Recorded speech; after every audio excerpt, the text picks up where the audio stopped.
on Memorial Day at 3 a.m., I get a phone call. It was Brandon on the phone first, and he's screaming in the phone. He's like, Sarah! I'm like, stop yelling at me! It's 3 a.m. And he goes, I just want to tell you I'm okay.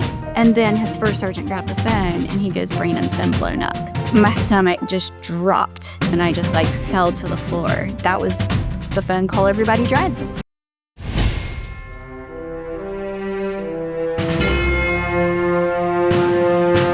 Welcome to Mindset Lessons from the Field. I'm Gina Kazowski, author of the upcoming memoir, Training with the SEAL. I am so excited for today's guest. If you are watching the show, you would know because I didn't reveal her yet. But if you're listening to the show, it's a female. I just said she. We have a female on the show.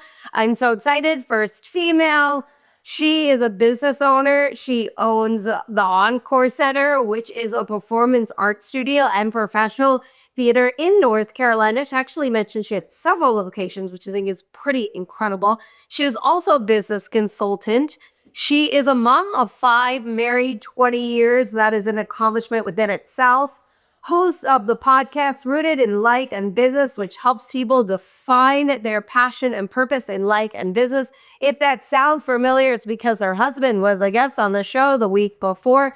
I am really excited. Ladies and gentlemen, let me introduce you to Sarah Lankford. Sarah, thank you so much for being on the show. Thank you. I'm excited to be here. Oh my God, first female, no pressure. That's not. I'm really excited. I've been wanting a female.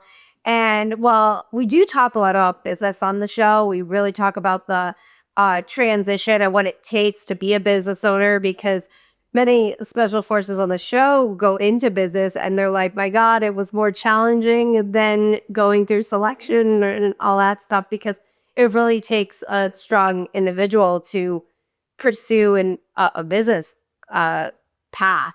But it also takes an extremely strong individual to be married to someone in the service, especially someone in special forces. It also takes an incredibly strong person to raise 5 children. So, my God, what was your childhood like? Did you, in terms of you have so much strength, where do you get that from? Okay, we're going to go. Yeah, let's go. All right. Well, as my therapist said last week, all the lessons you learned in childhood is what brought you to where you are today. Yeah. So it's really funny. I actually consider myself and call myself all the time Matilda. So Road Doll's Matilda, if you know the story. Yeah. Her parents are just kind of off doing their own thing all the time. And she just kind of learns to take care of herself and is very self-motivated and driven, teaches herself all types of things and just lives her life that way. And she goes off to school and she creates magic at school that helps defend everybody and help everybody else. And it was because of how she was raised. And so I attribute my attributes to that as well. So I grew up with a single mother who was working a lot. I had older siblings, but they were 10 and 12 years older than me. So there was a large gap there. So I was kind of like an only child growing up in that situation. And was just always self-motivated as long as I can remember. I was saving money for college. We'd be walking in a parking lot and we did not have much money at all. I grew up in government housing and such. And we'd be walking in a parking lot and find a penny. And it's like, oh, don't pick up that penny. And I'm like, no, I got to save money for college. As long as I can remember, I was saying that. I already had goals, aspirations, and plans of what I was going to be something and do something and pursue that in my life. I always also said I'd be the first person to stay married in my family and not get divorced. And were you surrounded by that? A lot of divorce? Yes, in my entire family. Siblings, everything. Everybody. Okay, wow. Siblings, aunts, uncles, parents, everything. So I said, that's going to be one of my goals, is I'm going to be the only person to stay married, and I'm going to be the first person to go to college. So it was from the time I was little. I just had these aspirations. And as I grew up, I really got into the arts. I said I wanted to be a professional actress. And then I really wanted to go into music. We were at church and my mom sung in the choir. So I sat on the front row by myself. And I was watching the piano player, and I was like, I want to learn how to play piano. I think it was in 3rd grade at this point. So I went up to the piano player. I was like, can you teach me how to play piano? She's like, well, I don't teach, But Miss Silver, that's sitting over there, teaches piano. And I was like, oh, okay. So I went over to her. I was like, hey, my name's Sarah. I really want to learn how to play piano. Can you teach me? She's like, well, yeah. Can you come Monday at 5:30? I was like, yep, I sure can. So after church, I went to my mom. I said, I've decided I want to learn to play piano. I found my teacher. Here's Miss Silver. Let me introduce you to her. And I start on Monday. I was like, okay. I did not even think about the fact we have to pay for piano lessons. And then later in life, I realized that Miss Silver never charged us. And I took piano for years and years and years. And so it was just like, I've just always been that way. Like, yes, just what I wanted to do. And if I knew I wanted something, I had to figure it out myself. And so it really set me up for success to be a military spouse. By myself, figuring it out. Wow, what an incredible story in terms of like, I just wanted to do piano and then I just took the steps that needed to be taken to get myself there. And you clearly, did you achieve the college and all that other stuff? And yeah, it's incredible. It's incredible what you, definition of resilience. We talk about resilience on the show so much. And again, like, first female, and you just demonstrated it at just a young age of just being like, I'm gonna go after it. It's like not waiting for something to come to me. right. And I think that's pretty amazing.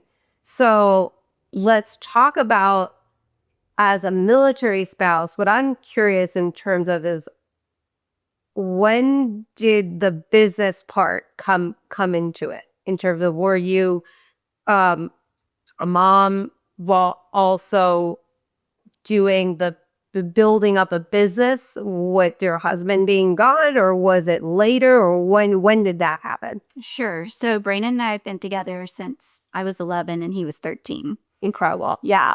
So we actually, and then when I started my freshman year of college, we were already engaged, and I actually broke up with him. And then he came back from basic training. There's a lot happened in between there. We don't need to go there. But he came back from basic training, and I was working at a store in the mall. And I remember seeing him, and I was like unpacking boxes, and I like tripped over the boxes. And I was like, oh my gosh, look at him. He's all muscular and like he's back. And his mom was taking him Christmas shopping. And he goes, Mom, I'll have Sarah bring me home. And 2 days later, we were engaged again. And it was my sophomore year of college. I finished out that semester of college and then went over there to Colorado after we got married, where he was stationed. And we decided to have a baby before he left. I don't know if this was the right reason, but it gave us an amazing young lady. But I was like, if anything happens to you, I want a piece of you. And so we were like, let's go ahead and have a baby. So we decided to have a baby. I still went to college, pregnant and everything, finished out that year, and then we got transferred to Fort Bragg. And I was like, I only have 2 classes left. I was a music therapy major at the time. I said, I only have 2 classes left. I went to the school. They're like, nope, you have to do a whole nother year because you can't just come here and take 2 classes and get a degree. So I was like, okay, so I'll do a whole nother year. So he's living in Fayetteville. I'm going to school in Charlotte. I'm driving back and forth multiple days a week with an 18-month-old. And I did that so that his mom could watch our daughter while I went to school. And so I would stay there a couple of nights a week and then come back home on the weekends. And I was just determined to finish. I need to finish this school. And then my final semester of college before I graduated my bachelor's, we said we are not having any more kids. Our daughter actually had a febrile seizure. And I have epilepsy. And I was like, I know the life we're getting ready to live. We're not having any more kids. The next day, I was super sick. And I was like, I know I'm pregnant. I know what this feels like. And I went to the store. The lady was ringing me out. She goes, you're pregnant. I was like, I know. And so found out I was pregnant with the next kid. Went and told Brandon. He had the same reaction as me when I felt sick that morning. I went on a walk and met my very best friend. Just started living life through supporting him. I was due while he was in selection. And at the time, he was like, if you go into labor, don't call me. I'm like, I got my best friend. I'm good. Like, I can do this. I've got this. I don't want you to leave selection for me to have the baby. We'll see you when you get home, just like we did with the other. Like, we can get through this. And so I had him, waited a few years, started teaching. I became a Montessori teacher, and then I wanted to be able to take the kids to work with me, because we have to plan life as a military spouse around what we can still do to achieve our goals, what we can do to have purpose of our own and identity of our own other than I'm a military spouse, also be able to take care of these kids. So I'm like, I need to find a job where I can take the kids with me. And, you don't have a lot of money as military enlisted family. So I needed to work. But also I didn't just want to stay home and sulk in the fact that I was raising 2 children alone and my husband was gone all the time. So while I was at Fayetteville Christian School teaching kindergarten, they came and they said, we're going to start offering a master's program here at the school. They will be coming here. It's a cohort program. You stay 1 night a week and you can get your master's degree in 20 months. And I was like, perfect, because I really like in-person school because I'm an auditory learner as a musician. And I was like, that's perfect. I found one of the high schoolers. I was like, can you watch my kids while I go to school every Wednesday night? She's like, absolutely. So I finished my master's in education, realized how much I disagree with the way all of education works, and I quit my job and decided to homeschool our kids. I was like, this stuff is messed up. Brandon, we are not keeping our kids in school. Like, this whole system, everything is wrong. And I had actually started my PhD as well. And that's when I was like, absolutely, we're going to homeschool our children. Because for my PhD, I was analyzing school data and like where they were spending money and curriculum and things like that. And I just really became attuned to everything. And I just kept hitting roadblocks. And our daughter started getting a lot of anxiety. In 3rd grade, they do like all the testing and tons of anxiety. And every day they called me, she has a stomach ache. She has a stomach ache. And I'm like, it's her anxiety. Give her a Tums. Like, I don't know what else to tell you. It's her anxiety. And she's gifted, and she was failing because she would just freeze when she saw a test. So we decided we were going to homeschool. And I'm like, well, now how am I going to make money? So I started teaching private music lessons out of the house. I'm like, well, I play multiple instruments. I can just do this. It's really great money per hour. Our kids are old enough now where they can go sit and be quiet while he's gone. And Brain came home from a deployment. We ended up having another child at this point. Huge gap. We were like, well, we kind of forgot how hard it was. Like, maybe we'll have another one. Our neighbor across the street goes, you have forgotten. And I was like, oh no, it's fine. We homeschool. It's fine. No, we forgot. We forgot how hard it was. So we had another kid at this point, and I said, you're retiring in 5 years, and I want you to be able to stay at home or do whatever you want to do. This business is going really well out of the house. I have 40 students on a wait list. Our daughter is excelling in dance, and where we live was halfway between 2 major cities, but there was military housing there, and I did the research. There were 5,000 rooftops within a 3-mile radius. And I was like, I really think this could be something.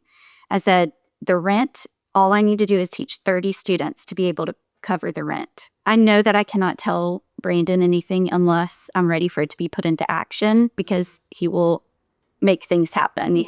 He'll start researching and setting it all up and help me make things happen. So I was like, I waited to tell him until I knew I was ready. So we had another baby at this point, and I'm like, I'm going to do this. And we opened a performing arts studio. I did not think big enough. Before we broke ground, I had a registration event at a coffee shop, and 200 people showed up. Oh my goodness. At a coffee shop, maybe twice the size of this room.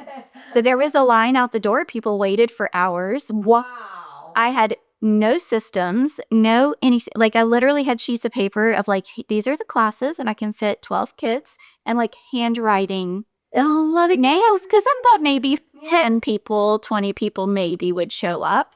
But no, 200 people. They call them the how when you're first journeying. Yeah, it's like, we're going to make rent. I was like, well, we'll be able to pay rent. And I'm standing there with the few teachers that I hired because I had announced that I was opening this place. And the amazing thing about military wives are there's so many talented military wives, and they're looking for a place to hire them. And it's hard for them to get hired because everyone knows they're temporary. So it's really hard to find a job as a military spouse because people want retention within their business. And so I had one like, hey, I'm an Irish teacher. Hey, I can teach guitar. Hey, I can teach piano. And so all these people kept coming to me with all these ideas. And I just all of a sudden had incredible people. So I'm standing there in the coffee shop. I'm like, can you add a class on Thursday? Can you add a class on Tuesday? I'm like, now we have a whole bunch of 4-year-olds we need to accommodate. And we just figured it out. And I'm not going to lie, it was a hot mess. Yeah. So we broke ground. Our first year, we had 600 students. Oh my goodness. Yeah. Wow. And so we opened a second building a second location within the same building to add more space, to add more classes. Next year, we had 900. And then we opened a completely separate location 30 minutes away, and we're up to 1,800 yearly students. Oh my goodness. That's incredible. Yes. Oh my God. So it just exponentially grew beyond my imagination. And we've just been so blessed to where now he's retired and we have a great business that's running smoothly. I have amazing staff, amazing leaders, so I can still homeschool. And now we have five children that we are taking care of and homeschooling during that process. But really, the goal was I want to be able to start this before you retire. And in my mind, it was, now it's my turn. Mm-hmm. Like, I've made all these decisions as to where I'm going to work based on the fact that you're gone. So I'm going to work here because I can take the kids. I'm going to do this because I can take the kids, because I can, I figured out all these systems of how to run life because my husband's gone. And I saw it as, finally, when I got the phone call where he said he's going to focus on family, I'm like, finally, now I can do the things that I really want to do and my goals and aspirations. Yeah. So, oh my God. Wow. That's incredible. Oh my God. Yeah. Congrats. Yeah, thank you. This podcast episode is brought to you by Thrivers Coffee. Podcast guest Nick McKinley's company, Deliver Fund, brings you guys Thrivers Coffee. It is ethically sourced, it's organic, and it supports traffic survivors. That is right. Thrivers Coffee is all about empowering us to making a difference in the fight to end human trafficking. That's why 100% of the proceeds go directly towards their goal of bringing freedom to victims of human trafficking. So if you guys love coffee that is organic, ethically sourced, and tastes absolutely delicious, and want to help to end the fight of human trafficking, check out Nick McKinley's company, Thrivers Coffee. As I'm hearing it, that as someone who is running a business, a couple of businesses, but I just have Gina, right? I have my nephew who's like the love of my life, and I can drop everything for and go to him, but I don't have 5 children depending on me, right? And you have to you're showing up for them, right? But then your husband's not there, and you're living the military life where you move and things like all these things, as you mentioned. So, I commend you so much in terms of, then going to Seoul and taking your kids with you and how, first of all, how challenging is it on a daily basis? I have no idea what it's like to be a military spouse, but how hard on a daily basis knowing that like your husband might not come home, right? And then how challenging is it on a daily basis too in terms of raising your family by yourself? Even though he is gone and as he is coming home, that has to be challenging. But then also the fact that they could show up at your door any minute, and you're talk about that. That's my God. Right. So it's almost like two completely different lifestyles. We're actually watching a TV show called Severance. And like they have like a work life and like a home life. And I considered our life like that as like the Brandon's gone life and the Brandon is home life. Yeah. And I definitely would talk about that too. Oh, yeah. So I'm remembering, like, what is it like running your family without him? And then what is it like with him? And what is the relationship like? I don't know for myself. And like me and my mom have this very, very special bond where like I can share and tell her anything I need to and want to. And me and my dad are super close too. Like we're fantastic and great. But like, you know, I don't know if any of the kids like would come to you and be like, now he's coming into our life, you know, like all like the drama that kind of brings. So let's talk about what I just mentioned prior to that, and then we'll go into that life. Yeah. So especially at the beginning of his career, I mean, it was, you know, you were seeing on the news almost every single day soldiers dying, because that was 2005, 2006. You're seeing that on the news every day. Or in Colorado, and I'm in class, and, you know, his grandmother texts me, "Have you heard from Brandon today?" And I'm like, "Why?" "Well, on the news, I just saw this." And I'm like, "Please." So I had to set up boundaries because I did not watch the news intentionally. Yeah, social media was not as big back then, clearly. I think it was like MySpace or something at that point. So you didn't, there were no iPhones. You didn't have the news in the palm of your hand. And so I had to just set up boundaries and be like, if you see anything on the news, please do not contact me. Because I hear the mail guy and I think it's people in, you know, their dress uniform coming to tell me. And his first deployment was very rough. I, you know, was pregnant with our daughter, as I mentioned. I actually came back home to North Carolina to have the baby because I wasn't sure. I was out in Colorado by myself. I didn't really know anybody. And I wasn't sure if he'd be able to come home for the birth. And then when I was pregnant with our second child was the second deployment in Iraq. It was not long after he was gone. But on Memorial Day at 3 a.m., I get a phone call. And I answer because I'm up, because I was pregnant again. I use the bathroom at 3 a.m. every night. So I'm like, okay. And I like look and I'm getting a phone call and I answer and it says First Sergeant. Actually, it was Brandon on the phone first. And he's screaming in the phone. He's like, "Sarah!" I'm like, "Stop yelling, Duffies. It's 3 a.m. And he goes, "I just want to tell you I'm okay." And I'm like, "Okay." And then his first sergeant grabbed the phone and he goes, "Brandon's been blown up." Oh my God. And my stomach just dropped. And I remember I was standing initially talking to him and I just like fell to the floor. And I was like, oh my gosh. And that's why he wanted to get on the phone. He actually couldn't hear me at all. His eardrums had been blown out. That's why he's deaf now.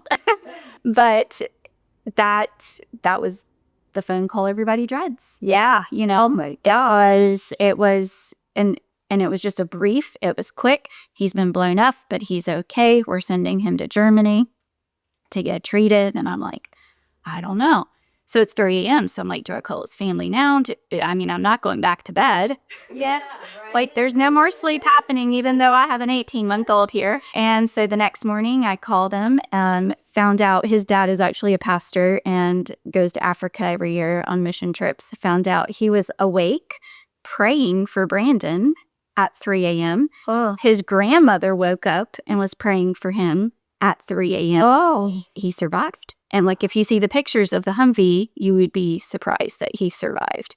So then I can't remember if it was a week or 2 weeks later, he was always in the rear of the convoy, his Humvee.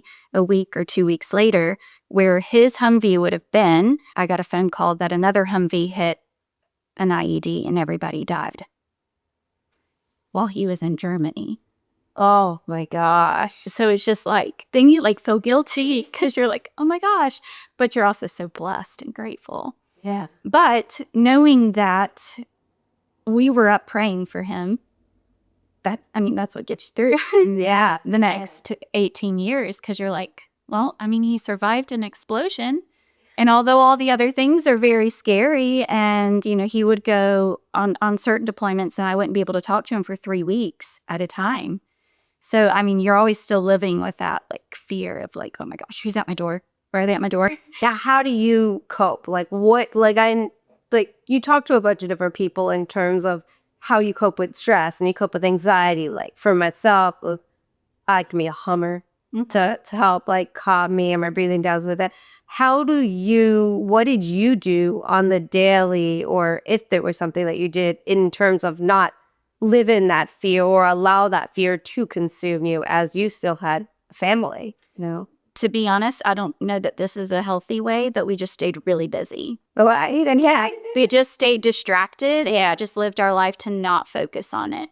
We had a routine that every time he left, we would go on vacation or we would go do something fun immediately after. Like I would schedule and book something for the day he was supposed to leave so that we could go do something fun, so that we weren't just sitting there dwelling on. I love that, actually. Yeah, I think that's really, that's smart. That's, the distraction. Yeah. Yeah, so our kids are like, okay, well, dad's gone. Oh, we get to go to the pool? Yeah. Oh, we're going to the beach? Or, oh, we're going to go see grandparents? It was like, we're not going to dwell on this. There's nothing we can do about it. So we're just going to live the best that we can live while he's gone and enjoy that time. That was just what we did. I'm for that coping. I was forward at that. I know you had a goal to stay married. Like you wanted that, right? He, though, I'm assuming that you wanted was happily married, right? You wanted to be you wanted to feel a love, appreciated, and happy, right? But then you're also married to somebody that is gone, that's missing a lot of these amazing milestones, and that also is causing a lot of fear in terms of, is he going to come home? Like, what's going to happen? So, was there ever moments where you're like, I don't know if I could keep doing this? And what pulled you back in to be like, I'm in this? I never actually questioned it, to be 100% honest. Definitely there were struggles, definitely huge rough patches, definitely a gradual buildup of resentment towards the military, towards him being gone, towards missing things. But as he mentioned, I didn't want to be the person that held him back from his goals. Like I was able to still figure out a way to do all the things I wanted to do, and I wanted him to be able to do that. So I never was like, yeah, I think I'm gonna leave, or that was never even a thought or question in my mind. But definitely through the difficult times, I would say it's a community that you build around yourself. Did you say that the military wives are a very strong community for each other? I don't know, though. That's just... It depends on your husband's job, Okay. and what he's doing. In all transparency, claims to be a very family-focused, friendly thing. And although they try, I never saw myself as your typical military wife. Okay. So I was somebody that still went out and worked. I still had goals. I still had ambition. I still wanted to do all these things. When he was in the 82nd or other units, they had like FRGs, but at the time it was more like that's just the person that calls you to tell you the next bad news. They may have cookouts or something when they're home, but like I just never really connected, I guess, with those people. How was that for you then to feel like, okay, I'm not connecting with this community. My husband's gone. I have children. Like, how lonely did it feel for you at times? And how did you pull yourself out, or, share those moments? Did you have those moments? So when we lived in Colorado, I definitely felt lonely, but I really connected like with one other person. And I find that I found there, and even back home, when you find that one other person, it's like your friend soulmate, if you will. And I told you we went on a walk when I found out I was pregnant, and I was just like crying, and I was pushing a little 18-month-old daughter, and she saw two little girls playing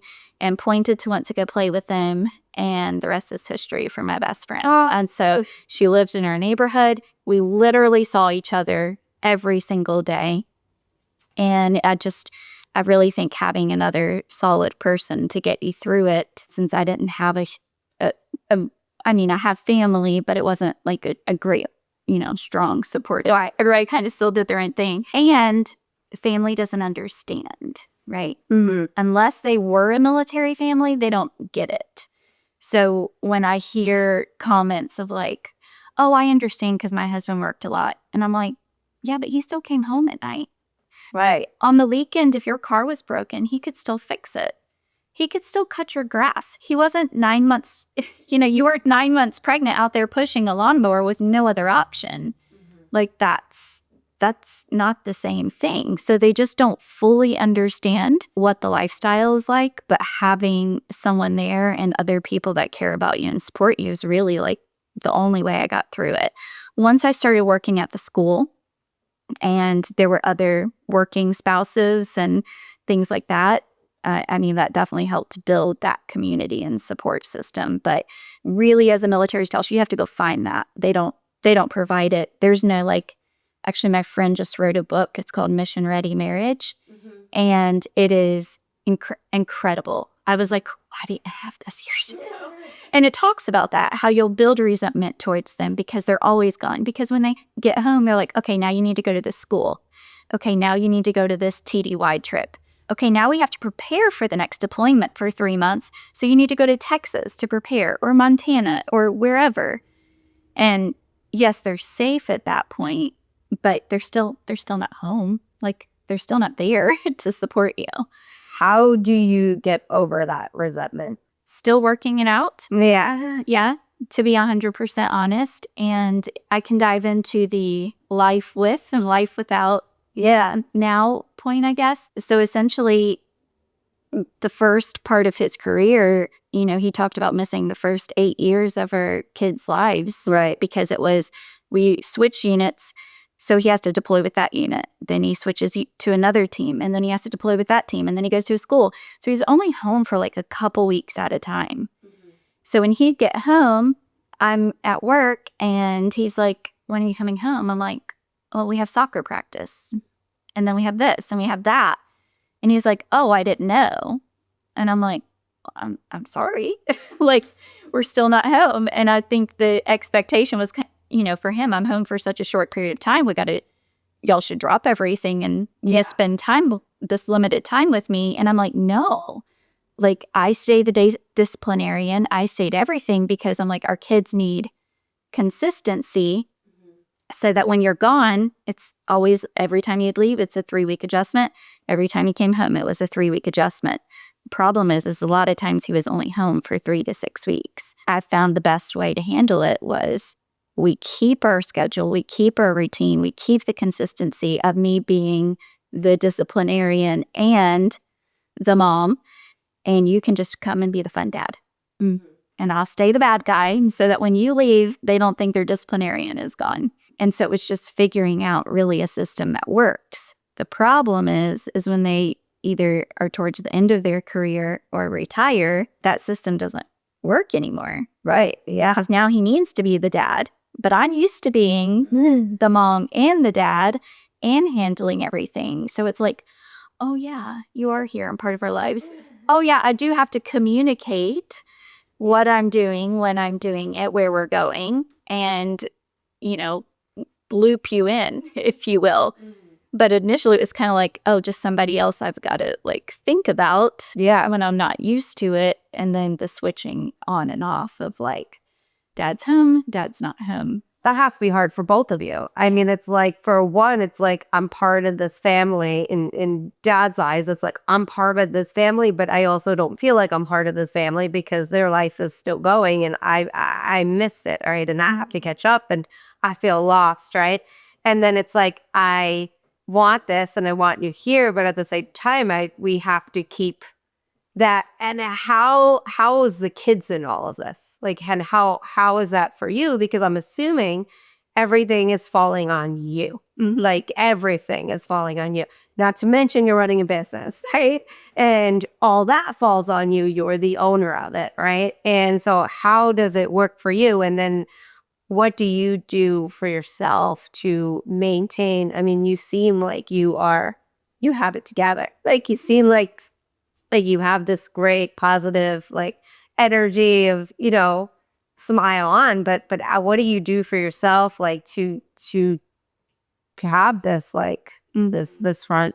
I would say, as far as the resilience and back and forth and all of that, as his career changed, as he decided to make us a priority, it was great. at the same time, I saw so many of my friends, their husbands were starting to retire, and I saw so many people getting divorced. And I was like, why is everybody getting divorced after they retire? Again, there's no training for this. I mean, they like sit in all these types of seminars about all the specific things, and people are now starting to form organizations to kind of help train the spouses as to what to expect during this transition and retirement. Because we just know what worked and what got us through the past 20 years. And then there's also That was a new transition. right. So, So then there's also resentment built up on his end because I'm like, no, this is how we do it because that's what works and you just need to get over it. yeah. Or like, no, I'm making this decision because you get to leave and I'm the one that has to deal with it. Yeah. Well, so he remembers those conversations, but now he's home and I'm still just used to taking care of all of this.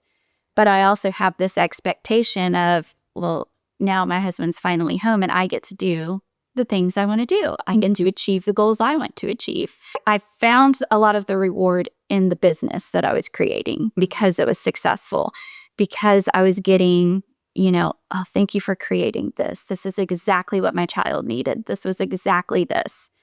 And I would say I can look back, and we have 2 sets of kids. We call them our bigs and our littles. And the bigs are very resilient. I mean, they are great. Our daughter is, I used to say she's my clone, but now I see a lot more of him in her. I mean, we built strong, resilient kids, just like my childhood shaped who I was. That will be used for their future. But then our littles, I'm like, well, I don't want to miss out on this. We've had a lot of these discussions. He's like, you can't just jump in to a full-fledged being gone and focusing on work all the time like I did. And I say discussions, arguments, right? It's not easy because I'm like, I've been doing this without you for 20 years. Don't come home and tell me now, like, how to do it. Really, it's learning how to be married, like a normal couple. Yeah. So, and you'll hear military spouses say all the time, like, I'm so ready for him to go again. Like, that's a common thing. And we're all like, I know, tell me about it. Because it's like, you basically are kind of expected to pause your life for them. And then they leave and you're like, okay, now I can see all my friends and now I can do this. Because you don't want them to be home for a limited period and you go have girls' night out and everything. Right. Yeah. So it's kind of like you abandon everything else when they're home. So then when you go through the retirement process and you're used to abandoning everything when they're home, and then you realize, wait, but I'm losing this, and now I have to figure out how to work him back in to everything that I've built over the past 20 years. Is it just Right? And there's no manual, there's no training. You just have to figure out what works. And I mean, kudos to you guys in terms of really wanting to figure it out. It's so much easier to just be like, goodbye. Like I'm, like, and I understand that part of it, but I mean, speaking to both of you, I mean, you're right, very committed and resilient to be like, we're just going to figure it out. Like, it's like, we're going to mess up. We're going to get it wrong. Like but something's going to work. Right. And you're doing it. How was it for you in terms of with your bigs, with Dad coming back in and you also, because he did mention there was resentment there with those kids, but then how is it with the littles and stuff like that in terms of everything again on you in terms of, you're there seeing it all in live happening. So, and how is it as a parent, like to for your kids on what they're going through? Right. It's hard because I really just want to hold them and cry. But I'm like, but I have to be the strong person. And I also kind of feel like I have to be their advocate, but not come across as like I'm complaining. So, Brandon kind of talked about the transition and not being able to find a job. And he's like, oh, I can go work for this company that I was doing this training with before. I only have to be gone for 45 days. And initially I was like, absolutely not. But then I could tell like he wasn't happy not working. So I was like, you can go do that. We can handle it. Well, our youngest 2, we're not used to him being gone now. Because during retirement process, like they're just at doctor's appointments, getting treatment, doing all the paperwork, all that stuff. And so when he left for that trip to go away, our kids that are potty trained are wetting the bed. And I'm like, Brandon, you can't. I'm sorry. Sorry, I said you could go, but you can't leave us. They're wetting the bed. That is, they don't know how to explain their trauma. They've not wet the bed in a year. And now they're wetting the bed. And they're throwing a fit about everything. So I'm overly stressed and frustrated and getting mad at this point because here we are. I'm expecting after 20 years, you're finally going to be home. And we're right back in the same boat. And for what? I mean, yeah, it's good money, but like, let's not repeat this with our kids. And it was a lot of, a struggle, but then really praying about it, coming together, discussing how we can do this. But now we also have to address all the issues from the past 20 years, the arguments, all the things that we never discussed or we threw aside because we knew he was getting ready to leave again. Right. So it's like, yeah. I'm just going to let that go. He's getting ready to leave again. It'll be fine. I'm not going to hold on to that. Same thing for him. Yeah. She's going to be able to, take care of it, and I'm not going to have to be here for it. So we just won't address it. So now we're addressing all the issues from 20 years that were never addressed, all the things we never actually talked about, and getting treatment for traumatic brain injury, PTSD, and Tim finding his identity. And so it's just a hot mess. And honestly, it's a miracle that we're still together. And and I truly mean that. Like, it literally is God and us aligning our goals, our faith, our aim, us being able to support each other in that. But now we were living a parallel life, but now saying we are committed to doing this together and we are committed to doing it right. And it really takes humbling on both people's part. I have to humble myself and say, I will not put my career before you guys. I am content with it only being 1,800 students and 72 staff members. I will not open another location. But also I've learned so much throughout that. And I have learned to raise up leaders within an organization so that I'm home every day. Mm-hmm. I'm homeschooling and this business is running beautifully. And these people do a better job at this stuff than me. And I get to pay all these people to do it. Like, yeah, what a reward to say, I'll sit there and calculate their paychecks. I'm like, oh my gosh, Brandon, this person makes more than me. That is rewarding in itself. I don't need to be in the business, right? I own it. And I've raised up leaders that now are fulfilling their passion and purpose. And I can still be home with the kids every day and homeschool, and we can spend time together as a family and take care of all those animals and all those things. Wow. So it's really humbling on both people's part to be like, everything we achieved on their parallel lives, we need to not make that a priority and make us a priority. And now these children, we need to make a priority. But there's secondary PTSD that spouses get. And they're starting to create programs for spouses for that, because I've dealt with this PTSD since 2005, since he came home from his first deployment. And he told you some stories from that. Yeah. And that was just one story. There's... Yeah. I mean, that's terrifying, right? And you're living with that and that fear and the fear and the stress that we live in then causes health issues within ourselves. And you also have a lot on your shoulders with, going through school and then moving and finding a support system, and also then going to find a purpose and opening up a business and doing all this stuff. I mean, while raising children and having an absentee husband, my goodness, like, how do you stay afloat? And like, what do you do for you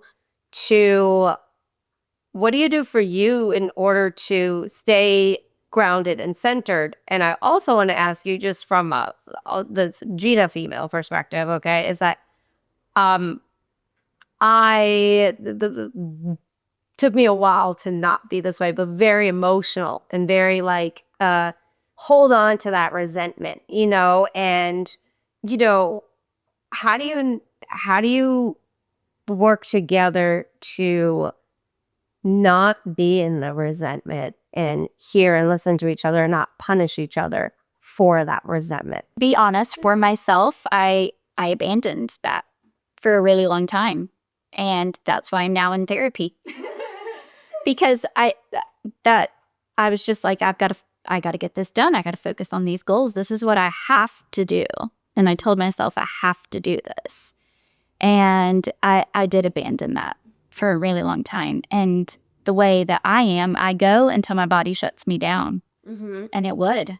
That's me. I get that. I understand what you're saying. Mm-hmm. I mean, I don't have your life. However, I do see a lot of my qualities in terms of when I was 12, I wanted to become a singer. I made a music video and I gave it to my parents like a manila envelope of all my music videos with the letter, and it was like stamped like Virgin Atlantic. I was like, oh, can you mail this? Like, they're ready to go. Just go to the post office with me. Couldn't drive.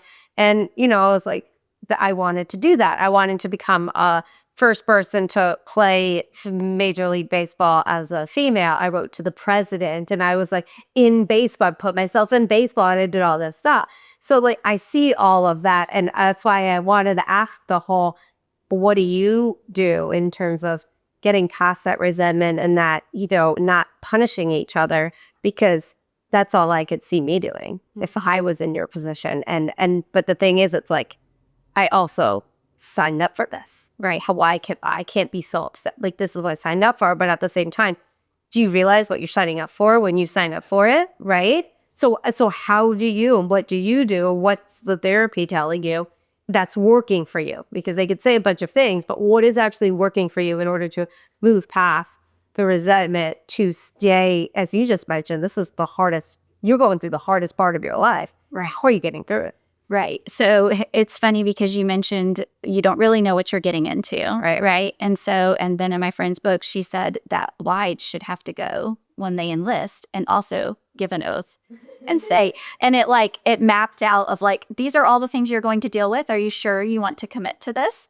And it's like, man, that would have been helpful back here to know. But as far as like what I'm doing for myself and not to hold on to resentment, I mean, I just have to remind myself to forgive, to forgive, because a lot of it was his decision. But I have to remember at the time he was making that decision for what he thought was best. Right. But now what he didn't tell you is he's actually turned down a couple jobs too, because that was not going to serve the purpose of being with her family. Mm-hmm. So now it's like I can focus on all of that. I can do all of that. And some days I do. I'm not going to lie. Some days I wake up and I'm not in a good mood and I'm in my head and I'm thinking about stuff, but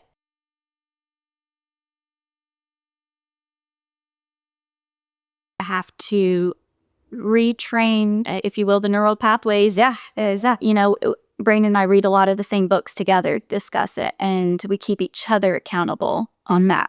Because like I said, we have decided we're going to get through it. And so we keep each other accountable on it. And I'm going to tell myself that this does not define who I am. This does not define who he is. And we will get through this. And you just have to come up with either you can use Bible verses, you can come up with specific commands, whatever you need to do to not focus on that and just be grateful for what you have in the moment. And it's even the small moments, like we'll sit on the back porch in the rocking chair and the kids are out jumping on the trampoline or hitting baseballs or doing whatever, even though most of the time you're whining or crying. But you have to sit there and just soak it in and be like, it's Monday at 12:30 and we're sitting here on the back porch, and even in those times where people are like, Brandon may be upset of like, my friend is doing this and they have all these achievements. And it'll be Tuesday morning and we go to breakfast together and then we go to the gym together.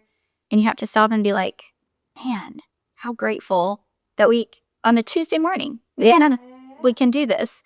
It wasn't easy to get there. It wasn't easy to build a business that got there and to be able to have that freedom. And it can't always be that way. I mean, the business definitely has fluctuations of times where I'm super busy and but I map it out and say, hey, May 1st through June 15th, I'll see you later. Like, I'm home, but I'm definitely going to be busy. And it's just about setting that expectation in advance of what that is and really trying to treasure the moments and that you can.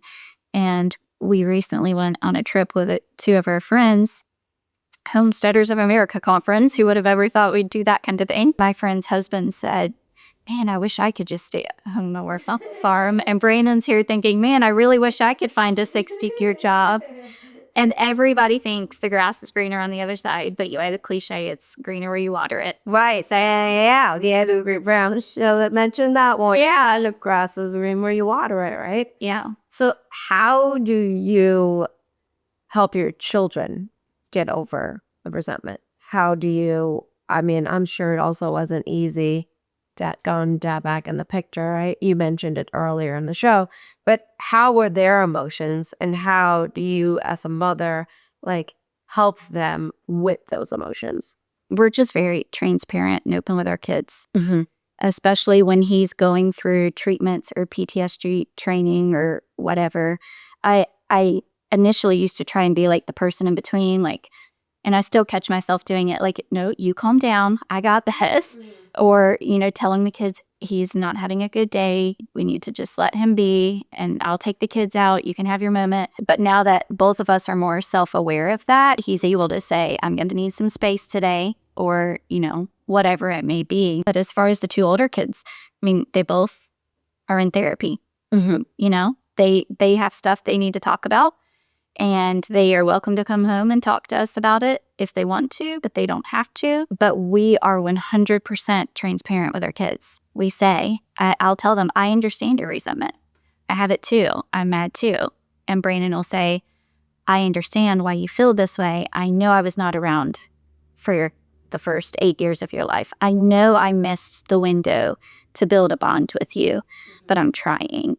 And here's the steps I'm taking, and I'm getting this treatment, and I'm going to therapy, and I'm doing these things, and I'm here now. Mm-hmm. Whether they want to receive that or not is up to them. Right. Exactly. Yeah. And teenagers are much harder already to get through too. So, yeah. So again, that's why he said when he was on, you just do the best you can. Do the best you can. Yeah. You do the best you can. And, the other three, and hopefully we can make up for it and not make them too spoiled by having everything, both parents all the time, because, we really built resilient kids with the older two. So now it's the balance of figuring out how to be healthy kids that can also understand struggles. And so it's really just about being open and honest and transparent. We don't act like everything's okay. They see us argue, but they see us resolve it. Then we talk to them about it, and teach them how to handle conflict in life. So what do you have for our listeners, in terms of developing the mental fitness, right? To when they're in a boat, you didn't know what you signed up for. You might not have signed up for it, right? Had you known that, but you're in it and you want to stay in it, right? It's just something that you want to get through this challenge, no matter what. We all have challenges thrown at us. Sometimes it's easier to abandon ship and you're like, no, I don't want the easy route. I want to go this way. What do you have for people that might be in the similar situations and to do daily to be able to get through it and also take care of their mental health and their mental fitness? Yeah, it's the same thing Brayden said. It's how you start your day. It's how your mindset is. So taking that time in the morning, whether it's meditating for some people, but for us, you read the Bible, we pray. I am now an avid, I say reader, but I'm an avid old book listener. Yeah. When I read, I can read a whole chapter and at the end, have our meals planned for the week. I don't know how but I can have like two things happen. I get it. Like, I am an avid reader, but I think it's the same thing, whether you're reading a book or you're listening to an audiobook, because I'll do that too on my morning walks. I'm audio booking. Like, that also is something I do for myself. And to get me to go to the gym, it's an audiobook. Yeah, like, I am so excited because I work so much that, like, I go to the gym in the morning to listen to my audiobook. And that's what gets me going to the gym, because I love reading. But I find it's reading. Yeah, audio listening doesn't matter. It's yeah, you're still learning. Yeah. You're still soaking it in. But definitely there's resources out there for almost everything. So I think it's first you have to acknowledge it, right? You have to say, why is my body shutting down right now?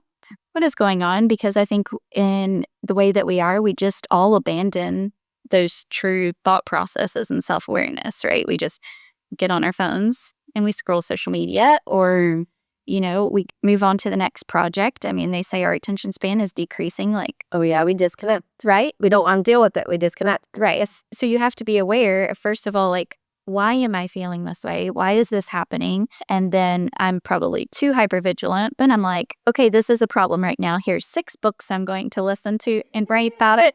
So I have to remind myself to like just slow down a little bit and put that margin in and healthy boundaries as far as, social media or screen time, and creating that margin, because I lived so long just being busy and filling the time to get through the time instead of savoring the time and enjoying those moments that I had. I think that's the big difference. So now it's like, we will enjoy these moments. We will go to the mountains last weekend and to the beach this weekend and just create these memories and be grateful for the time that we have.